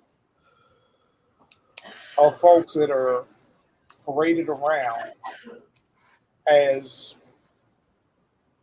the bastion, if you will, of the black race. And yet, Pastor Sims, I know that you tout this very often, and we talk about the fact that the church hour is the most segregated hour still in America. We talk about that often as we have in the past. And I feel like there's some things, if you will, maybe steeped in our worship experience that brings us together as African Americans, whether Kojic, AME Zion, AME, Baptist, Methodist, if you will. You know, I think that there's some traditions, Seventh-day Adventists, that have us segregated, if you will, based on our experiences that allow us to come together, to be able to have a safe space, even on Sunday morning, to talk about some of the things that we have faced. Yet, I think it would be foolish upon me, especially with the contributions of the black church, to feel the spirit, if you will, of what Bishop-elect Winans is maybe trying to say. I want to maybe give him the benefit of the doubt there, yet negating the people and the experience that gave him the platform to even have his words be noticed on this day. So, brothers, I just want to get your thoughts on, is there still a need for the black church? Is there still a need for people of the African diaspora, the people kissed by Mother Nature's son, people that enjoy sugar for whatever God knows reason, or salt on their grits, hominy, fatback, hot water, cornbread, greens, everything else like that, fried chicken, and all these other cholesterol kind of meals that may be putting us in the grave? Is there a need in 2021, almost, can you believe, as much as most of this year is gone, and we're getting near to 2022, is there a need for the black church? Pastor Sims, let me start with you, sir.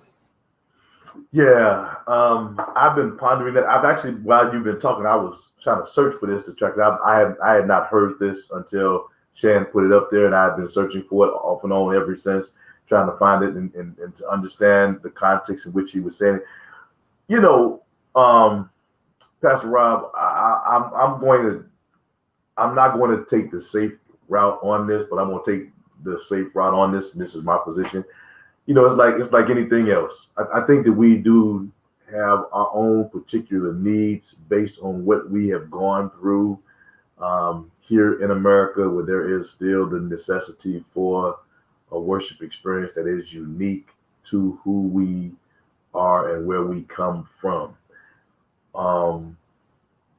You know, we've stopped living in neighborhoods that we grew up in and moved into suburbs and all these type of things and do all this other stuff. But the one thing I hope that we'll hold on to is how we worship and the manner in which we trust God.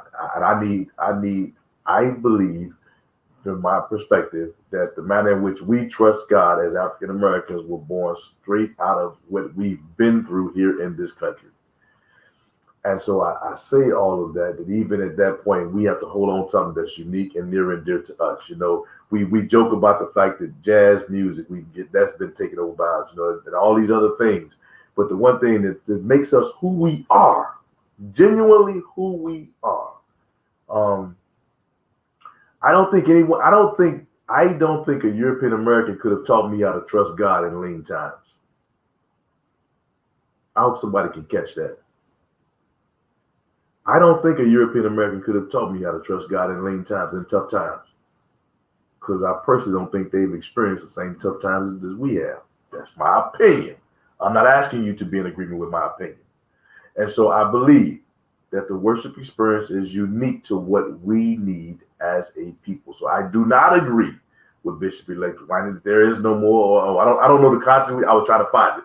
So Pastor Robert, you can enlighten me on that. You or Shan, send me a link or something I can read up, learn what he was talking about. I like to understand that. But I do believe how we worship is conducive to who we are. Bishop. So what I was going to offer is, and I really applaud and appreciate this question, but I would offer that as long as there are Black people, there will be a need for the Black church. Just as simple. As long, because one thing that's happening right now, and I'm not going to go further with this than just to say this, the LGBTQ plus community is fundamentally forming their own churches. So as long as there are LGBTQ people and persons that explore Christ that way, there'll be a need for those types of churches. So as long as there's Black people dealing with Black people problems and issues and struggles, there'll always be a need for the Black church. But what I would offer is we have to be vigilant again about supporting and promoting the issues and needs of the Black church. I think this show has also pointed out that the BLM movement did not have much church participation. Didn't see any ministerial leaders throw their hat in the ring when Black Lives Matter was being done. Didn't see anybody great, nationally known, recognized leaders stepping in there. And I don't know whatever, but the point is that the Black church is still needed, and we need to fundamentally support those in that community, because they are the one at the end of the day supporting the church. So we as leaders ought to be supporting them. Amen. Well, let me do this really quickly, brothers. I'm going to pull this up. It's about a minute long, and I guess, for me, I caught a little bit of it, as I said, for over a minute, but I did. For me, I'll be honest with y'all, sometimes it's not just what's posted. Maybe I just say it's my people. I go read the comment section, so I had to go see what my people were saying on this and why they were so up in arms with some of the stuff that was there. So let me play this clip for you all so that you all can see this. And definitely, Shan, thank you again for sharing. I had pulled it up there for Pastor Sims as well, because I needed y'all to catch this, because this thing got me here. When people relegate the move or the sound of the Holy Ghost to a Black church and then try to trace it to some African ancestry or some voodoo spirit.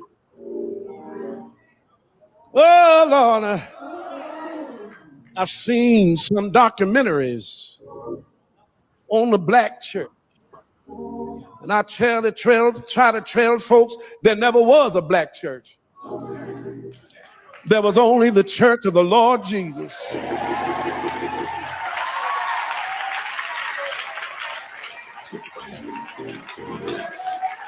That's the reason when I come to Family Community Church in Independence, Kentucky, I feel at home.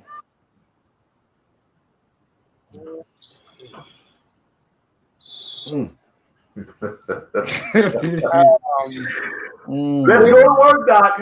Well, with that black hoop, and I got my hoop triggers ready for y'all. Yeah, let's go to work. Because I like how he leans in. Yeah, Patrick, put it in context. He's in Kentucky. Look, the first thing I said, look at the crowd. Yep. Look at the crowd. You're playing to the crowd. Yep.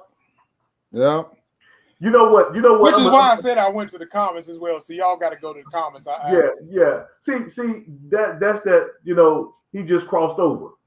Mm-hmm. I'm gonna put it in terms y'all can understand from the 5 heartbeats. Everybody know Pastor Rob. I joke about the 5 heartbeats. Everybody know about I think it came from the 5 heartbeats. Listen, he just crossed over. Yeah. That's what he did. That's why you Allen Iverson's pastor, bro. He That's crossed right. over. You know what I mean? Right. I mean, come on, no. I'm like Patrick. Put it in context. He didn't say it in Detroit. He You're didn't say right. it in Chicago, DC, or Baltimore, or LA. Right. He said Right. it in Independence, Kentucky. Yeah. Check the roll and see how many Trump supporters they got there. No. Yeah, I said it. I mean, come on, man.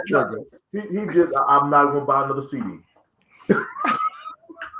Now, see, you sound like the comment section, and that's why I was in there, because I'm like, boy, these people upset.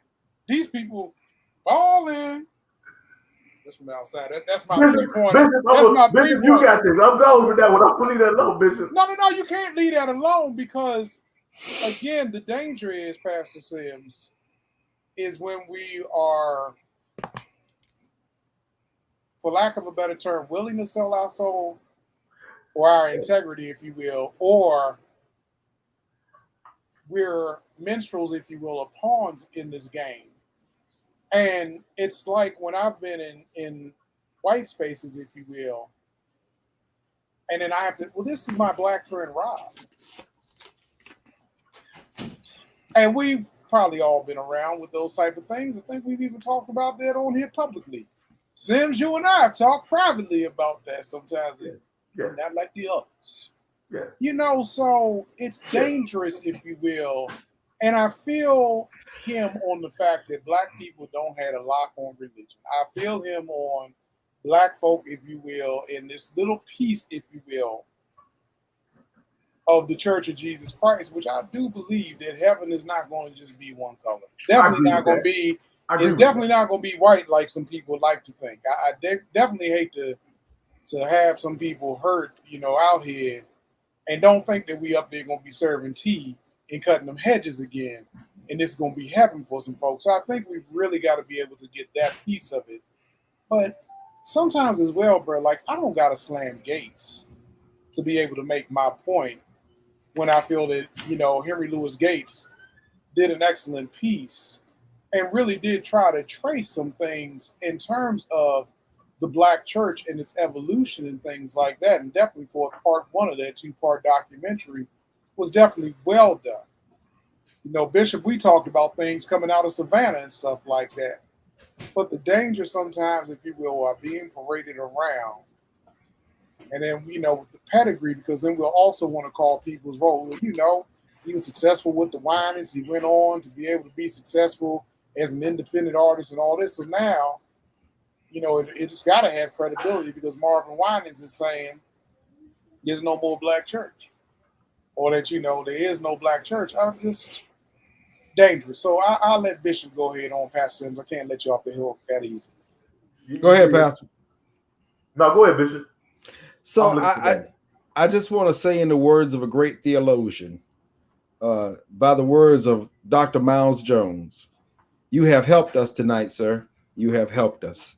You have truly, you have truly. Boy, you ain't even right. You have truly helped us. You have helped us today. Oh God, you have helped us. Yes, you have. You have helped us. Our eyes have been awoken. The sad part is you got to be careful when you wake folks up. And in Independence, Kentucky, you have helped us, sir. So now we're wondering what you were saying when you went some other places. And what trips me out is, and you hooping when you say it. Yeah. Wasn't hooping identified by those who are a part of the Brush Harbor churches, who was out late at night in the marsh and outside, and the preachers developed that way of preaching because they tried to sustain their voices so that when they came back into Master's house, their voices did not sound different, and hence giving away the fact that they were outside worshiping and praising God all night. Teach, Bishop. I'm just asking. But you hooping and saying that this don't exist. And personally, I'll be honest with you, I love Marvin Winans. Love his music, love what he does, follow him. But man, this is interesting. So again, you have helped us on tonight.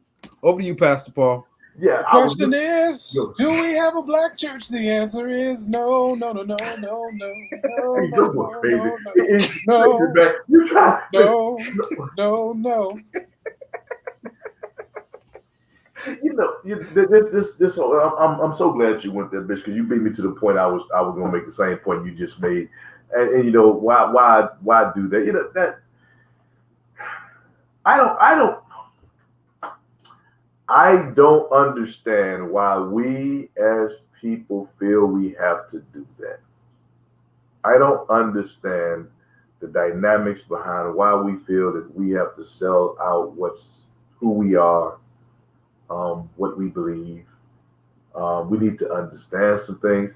I'm like you, Pastor Rob. I don't think that there's going to be a black section. I know for sure going to be a black section or white section in heaven. There's not going to be. It's not going to be all this segregated. Is that? It's not that this won't exist in heaven. You know, I just know that. But you know, but at the same time, this right here is unnecessary. And really, who are you helping? Whose cause are you helping? I mean, seriously. You know. And let's be real with some things that he did in that short little clip. There was some stuff that he said that was factual in there. That we came up that there's a Church of Jesus Christ. There's not all these different churches.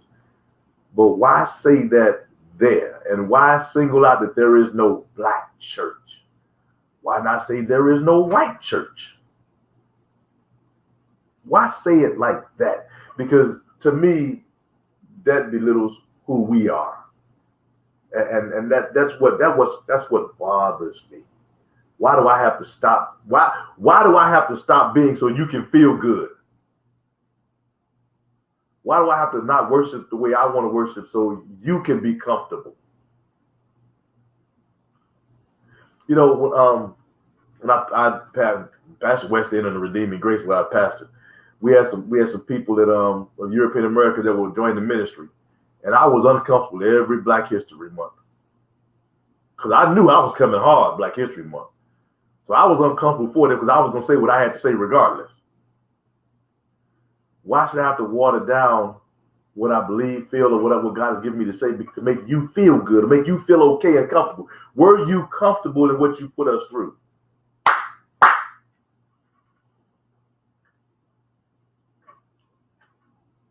I wasn't in independence.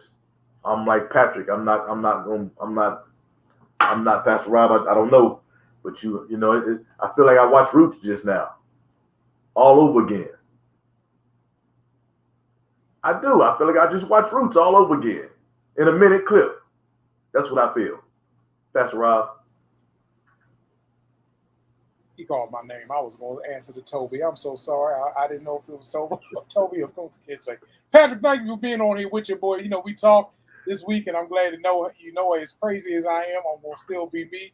It'll be all over in the morning. I thank you, Patrick. I thank you. In the morning. Yeah, so anyhow, again, I don't know that I want my people on the altar of sacrifice, if you will, to be able to deal with some things. And, you know, quite honestly, sometimes I wish, if I can say it like this, that their people would go talk to them about their treatment of us. And I hate to have it segregated in that way, but it'd be nice to see in Osteen or somebody else stand up and say, you know what, enough of police brutality and some other stuff. But I know what that may do to affect the money. I would have liked to see Jim Baker or some other people stand up and say, you know what, whatever. I'd have liked to see Falwell get up and say some things versus putting money in Trump's pockets. But I know what that would have meant.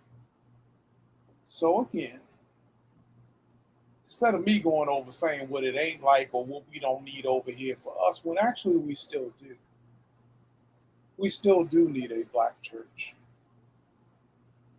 Because when you want to do things like legislate over a woman's body, Yet she still needs to come and have a conversation over the pressures of being coerced into sex, or dealing with the fact that because we can't afford childcare, Uncle so and so may be raping them repeatedly or some other stuff that's going on. When we have food inequities, educational inequities, and all these other inequities that we have in this country, we need a ministry that's going to specifically address it and not always politicize it, but really has to live with the inequities of this country. When we still are in this quote unquote post racial, but still very much racial society that doesn't want to deal with things like critical race theory, because then you got to explain why daddy and grandma and granddad are in these history books giving these black and brown people the business. There still is a need, if you will, I believe, for a black church. When you don't want to deal with the church in Ethiopia, but I have to look at these Michelangelo issues. But that's enough over there. I'm done. The two people up above me, they preach all the time. I'm just over here, I'm just rhetoric. That's all this is empty rhetoric. Graham, over to you, Sept. So one thing I wanted to lift up is I do feel like Stephen Furtick out of North Carolina, who is pretty popular, did do some things to address some of the disparities of race. I do feel like he did. And I applaud that and did watch those things that he offered. And I thought that he did it with taste and did it with dignity. And I felt like, but I feel like a lot of others avoided the topic and avoided the conversation. And I do recognize that some people just don't know what to do. Didn't know how to address it. Didn't know what was the best method. And we face that too in the African American church. There's topics we don't necessarily know how to deal with. Let's just be truthful, especially where it relates to mental health. There's some parts of mental health in the African American church that we don't know how to address, and too often people are trying to address it who probably should not. But it goes back to what we talked about earlier about referrals and things like that. So I just feel like there's work to be done, and we just have to keep going forward towards trying to make our churches a better place for all of society. Over to you, Pastor Paul, because I think we're coming to the close. Amen, Bishop. And as we come to the close of another show, I just want to say it just like that. It's so good to be back with my brothers. It's so good to be back with all of you. We've missed you all just as much as you've missed us. But as we come to the close of this show, I do want to make my closing remarks. I'm going to address three different things, one of which we did not get to tonight. I do want to say this in my closing remarks. I thank God for Bishop tonight that was on fire. I think I love Pastor Rob for always challenging our thinking, and even for those things that's been shared by Patrick. We need to address Patrick. That one thing I'm gonna preach that the pulpit become Joseph's pit. That's coming back again at somebody's anniversary. That's coming back. I'm gonna give you credit the first two times I use it. The third time I'll say I heard. So I'm just playing. But man, that's a great thing. And I thank God for you. But I do want to address these things. In my closing remarks, we've had a bunch of conversations tonight about the church and the church leadership and the men and women of God. We need to be careful. We need to be careful that we as the men and women of God don't see ourselves bigger than God's church. And we need the people not to make us bigger than God's church. Please hear what I said. We need to ensure as the men and women of God that we don't see ourselves or make ourselves bigger than God's church. And we need for the pew not to make the men and women of God bigger than God's church. I need us to understand that there's only one head, and it's not us. And I need us to grab hold of that thing and really catch fire to that. And we really need to stop that in the church. I really want us to do that. The second thing that we didn't address tonight, and I really want to say this, we didn't address the young lady whose hair was cut. I forget what state that was in, but she's a biracial young lady, parent of, and her hair was originally cut on the school bus by the kids. The parents had the hair redone and cut, and a school teacher cut it again. The parents are suing for $1 million. They are facing such backlash because they are suing for $1 million. The problem I have and how everybody has talked about them is simply by, and all the comments, see some of the comments has been shared on social media and different things, different platforms, talk about how was her hair worth $1 million. If you just make it about her hair, then you're missing the parents' point. The parents aren't suing for $1 million for the child's hair. They're suing for how the child was treated and for other kids so they won't be treated in this manner. Come on, y'all. Let's get beyond looking at superficial things and deal with, let's make the main thing the main thing. The last thing in my closing comments I want to address, the topic we just got to discuss with Marvin Winans. Understand this. The white evangelical church has seen a significant decrease in membership from the 4 years that Donald Trump was in office. Now, making this about Donald Trump. So, in 4 years, they have declined in African American membership more so than any other time, which makes the comment that Dr. Winans, Bishop-elect Winans said, even the graver. Because if blacks are leaving the white evangelical church in mass numbers, they're calling it the quiet exodus, and they're trying to figure out how to deal with it. Go look it up. It's a story on the internet. They're trying to figure out how to deal with the quiet exodus of blacks leaving the white evangelical church. Then why are we saying there's no need or there is no black church? Come on, y'all. Let's not fall for the banana in the tailpipe. Bishop, over to you. Yeah, again, I just want to say thank you to my brothers for allowing this lowly little minister to be a part of this outstanding show, especially with such great minds as these two great theologians, one with those fancy glasses that I know are just making new vision. He's got better than 20/20 vision now. He can see into all the world and turn them around. But we just thank God on today for my brothers and my friends. On tonight, I walk away tonight with just one thing in mind, is that this show has helped us on tonight, helped us to look deeper into how we see things and how we perceive and how we can better support the church, because the church is relevant. As long as there are people, the church will be relevant. And the black church specifically for not only black people, but for those who want to hear the gospel and want change in their life. So on tonight, I just applaud the show and the leadership of the show and just what we are trying to accomplish with this ministry. I'm just excited about what's happening and the many doors that are opening for us to do ministry. So with that, those are my final comments on tonight. Just over to you, great leader, as you take us out. Go ahead, man. Well, I just want to say this. I'm always thankful, if you will, for those fine glasses that the bishop does have on this evening. AirPods. I want to thank these two brothers in Biotin or whatever else that they're doing to help out. I've been over here trying to stroke my beard to get it to grow. I tried to use some of that Wildcat beard oil that Pastor Sims and I were pushing in the infancy of doing this with Russ Danger. I also want to say I want to thank Bishop Grant because, when I go into the closet and I know I have one shirt from him, if I can get that, then I know too I will be able to have those things that are there. And definitely with these brothers and what they dropped in. And Patrick Bland, please clear your schedule over the next few weeks so that we can have you on here. Do want to thank the gift. We have definitely been gifted with some awesome people that we had the opportunity to be able to walk the halls with at that great old VUU. So definitely thankful for that.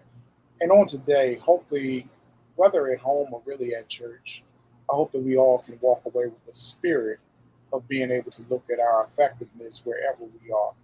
Our effectiveness at home in terms of the things that we do as sons, as daughters, as spouses, as parents, grandparents, siblings, many different roles that we occupy within the family structure. Our things on the job, and if we still have job satisfaction, or if we're just going for the security of the paycheck.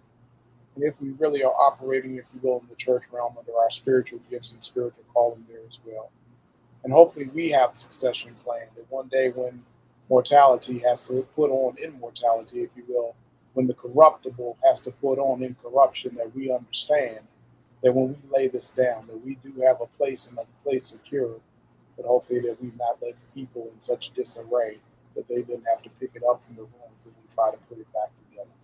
So with that, on behalf of Pastor Paul Sims, Bishop Kevin Graham, it's Rob Tolson reminding you to walk on purpose, talk on purpose, serve on purpose, love on purpose. Make sure that you do an accounting today to make sure you're living in your effectiveness on purpose. But whatever you do, do it to the glory of God. Be blessed, be great, with everything be it in Jesus' name. Remember to walk on purpose while you walk on His purpose. Every promise from God is yea and amen. So do something on purpose for God on the day. Mama, I'll be around for you to beat me in a few moments because your son has no sense to play this on the way out.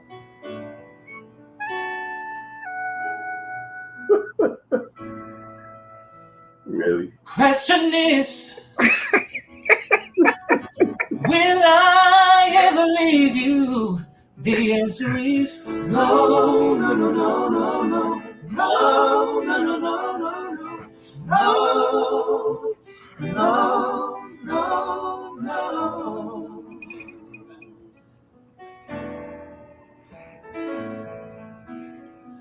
The question is,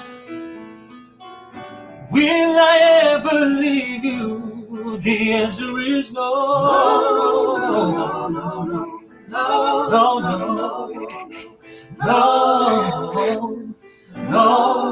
no, no. Let me tell you why I love the Lord. He's so dear to me.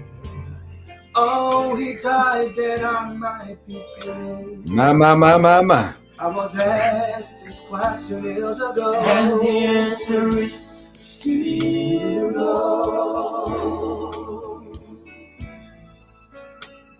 Now the question is, will I do His will? And the answer is yes. Yes, yes, Yes. yes. I said one more time. Say the question is, will I do His will? And the answer is yes.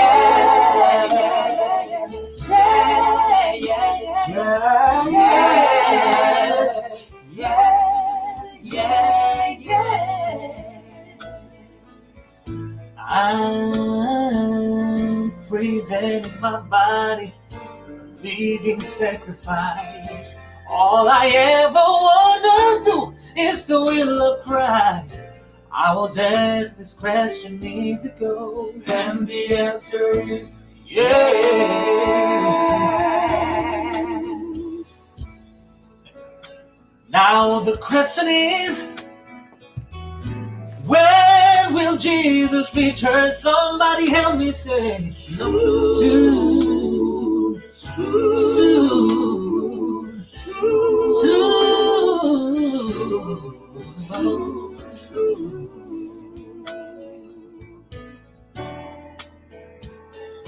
Look at the trouble all over the world. I'm telling every man, woman, boy, and girls, Jesus is coming soon.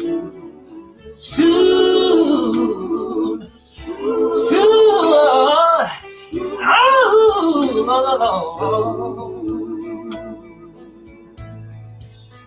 I can hardly wait for Jesus to return, for He's returning my heart of a yearn.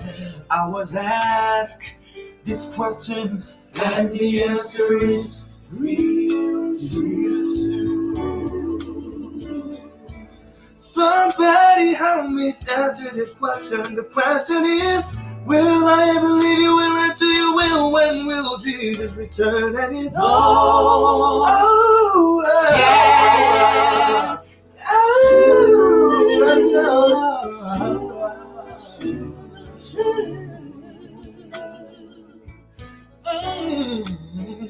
Will I ever leave you? Will I do your will?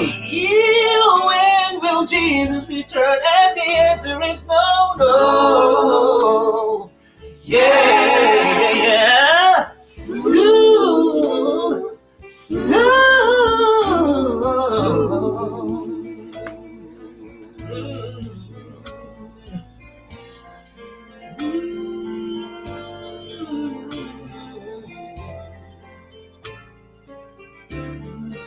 Oh, yeah. Oh, yeah. you question when Christ is coming, and the answer is soon.